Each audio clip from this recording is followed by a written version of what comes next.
Баршаңызға қайырлы күн, каналыма қош келдіңіздер. Бүгінгі видеода осындай керемет жаңа жылдық мандарин деген салатты әзірлейміз. Бисмиллах деп бастаймыз.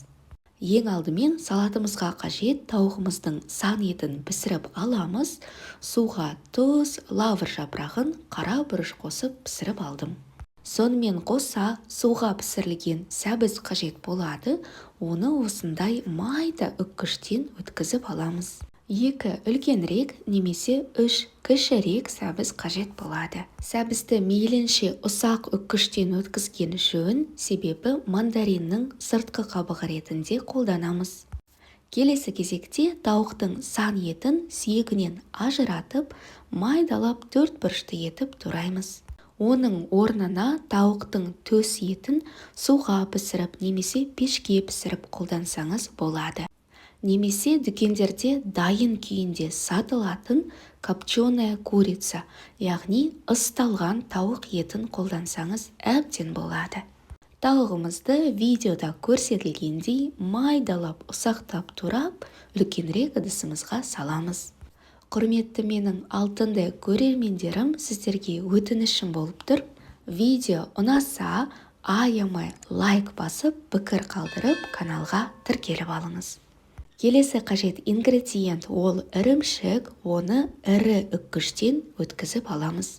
Кез келген ірімшік түрін қолдана беріңіз. Қажет ингредиенттердің мөлшерін, грамдарын видеоның сипаттама бөліміне жазып кетемін.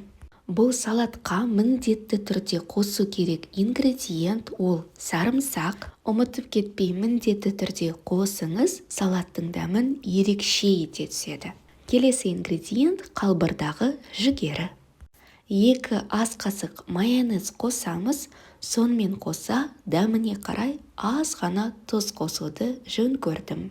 Салмамыз 1 келкі болғанша мұқият араластырамыз. Осы сәтте дәмін көріп, тұзын тексеріңіз. Ең маңызды, ең қызықты сәтке де келіп жеттік.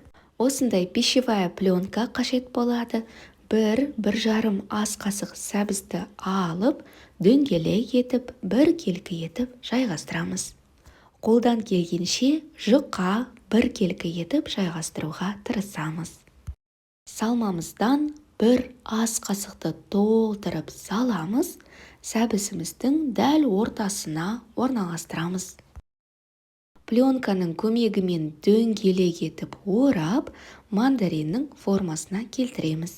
Сәбіз икемді болғандықтан, салмамыз тығыз болғандықтан 1 жасағаннан шығады, 1-ден дөңгелек формаға келеді. Осындай сүп-сүйкімді әдемі дөңгелек болып шығады. Енді тәрелкеге орналастырып, мандаринге ұқсату үшін ортасына қара бұрышты қойдым және де шынайы мандариннің жапырағын орналастырдым. Жапырақ ретінде базилик жапырағын немесе шпинат жапырағын да қолдансаңыз болады. Түсінікті болу үшін тағы 1 мәрте қайталаймыз. 1-1,5 ас қасық сәбізді алып, 1 келкі етіп, жұқа етіп жайғастыруға тырысамыз.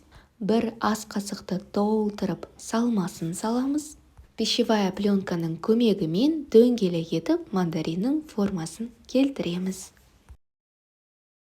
Видео пайдалы болса, тегін лайктарыңызды аямай басып, пікір қалдырып, каналға тіркеліп алыңыз. Көріп тұрғандарыңыздай, ингредиенттері қол жетімді, дәмі керемет, ұсынылуы ерекше.